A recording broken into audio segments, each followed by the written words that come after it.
যেটা বলে গাছ বেশি বাড়ার আগে আগা ভেঙে দিতে হবে। আমরা কাউকে ভয় পাই না, আমাদের নেতা কর্মীরাও কাউকে ভয় পায় না। অফিস করবা না, মিছিলে যাবা না, কিন্তু তাদেরকে একটা কথা বলতে চাই, তাদের চেয়ে বড় বড় মুতামিয়াগো হুমকি তো আমরা কিন্তু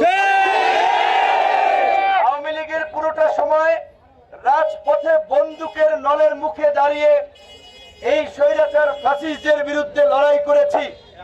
এই গণ অভ্যুত্থান পরবর্তী বাংলাদেশে এমন কোন ফ্যাসিস্ট স্বৈরাচার নাই যারা আমাদের অগ্রযাত্রাকে ঠেকাতে পারে।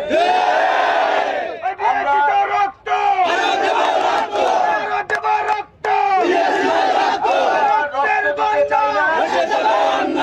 রক্ত দিতে চাই না, আমরা সবাইকে নিয়ে একটা শান্তিপূর্ণ পরিবেশ এলাকায় প্রতিষ্ঠিত করতে চাই। সেই কারণে অন্যান্য রাজনৈতিক দল এবং সংগঠনের নেতা কর্মীদের আমাদের প্রতি আহ্বান, আমরা এলাকার পরিবেশ শান্তিপূর্ণ রাখতে চাই। আমরা এলাকায় ভীতিকর পরিস্থিতি সৃষ্টি করতে চাই না। আমাদের এই অবস্থানকে আপনারা দুর্বলতা ভাববেন না। আমরা চাই রাজনৈতিক মত পথের ভিন্নতা থাকা সত্ত্বেও যার যেই দল ভালো লাগে সে সেই দল করবে, যে যেই নেতা রাজনীতি করবে সেই নেতার স্লোগান দিবে, মিছিল করবে, মিটিং করবে, কিন্তু কেউ হারামগিরি দেখাতে গিয়ে কারো মিছিল মিটিং এ প্রোগ্রামে বাধা দিবেন না।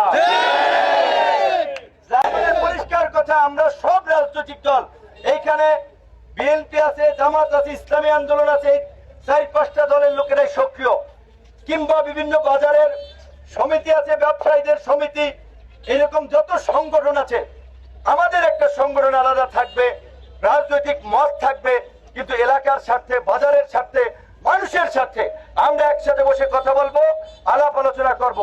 আর যারা অসামাজিক ভাবে, যারা একাই মাতব্বরি করতে চাইবে, মানুষকে তুচ্ছ তাচ্ছিল্য করবে, মানুষকে হেনস্থা করবে, হয়রানি করবে, বাকি সবাই তাদের বিরুদ্ধে ঐক্যবদ্ধ হবে। দেখবেন আওয়ামী লীগের মতো লেজ গুটিয়ে পালিয়ে যাবে। আপনাদের ছেলে হিসেবে এইটুকু বলতে চাই, এলাকায় একটা শান্তিপূর্ণ একটা নতুন ধারার রাজনীতি প্রতিষ্ঠিত করতে চাই, যেখানে কোনো মারামারি, হানাহানি, দখলবাজি, চাঁদাবাজি, ধান্দাবাজি থাকবে না। আপনারা যদি আমাদের সাথে থাকেন, ইনশাল্লাহ আমরা সেই পরিবেশ এলাকায় তৈরি করব। আপনাদের আমাদের পাশে থাকতে হবে, সমর্থন দিতে হবে, তবেই এই পরিবর্তন সম্ভব। ধন্যবাদ। বেশি কথা বলা বসে গেছে, অনেকদিন ধরে